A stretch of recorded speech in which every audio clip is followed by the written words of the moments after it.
This was called the Scramble for Africa.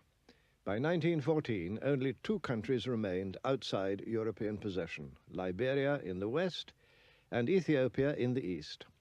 Britain had seized the lion's share of control. Egypt and the Sudan in the north, the immense wealth of South Africa, valuable colonies like Rhodesia and Kenya, and richly populated territories such as Nigeria and the Gold Coast.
Grahamstown gave proof that British influence in South Africa is held in affection, though formal ties with the Commonwealth have been severed. The state president, Mr. Swart, attended celebrations at the beginning of Settlers' Week.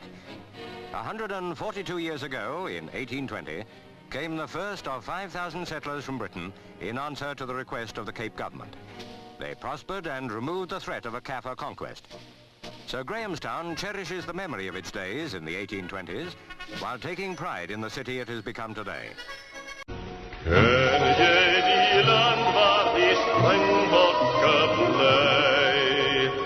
Land met zijn troppen, zij koekte aan twee.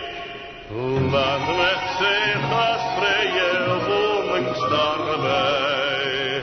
Hij is die land, dus die wereld voor mij.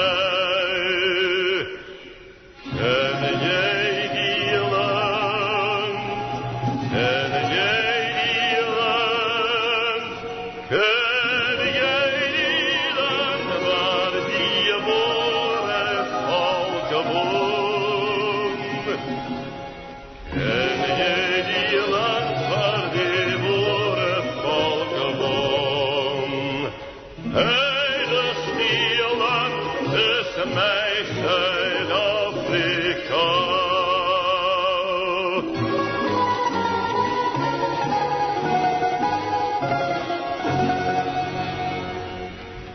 Ken jij die land met seizoenlijk, zij veel? Land met zij sporen van een voortrekker held. Land met zij stemmen, diep stemmen wat vraag. Uit de stieland, dus mij Zuid-Afrika. Ken jij die land? Ken jij die land? Ken jij die land waar die boeren volken woont? Ken jij die land waar die boeren volken woont? Hey, dus die land is mij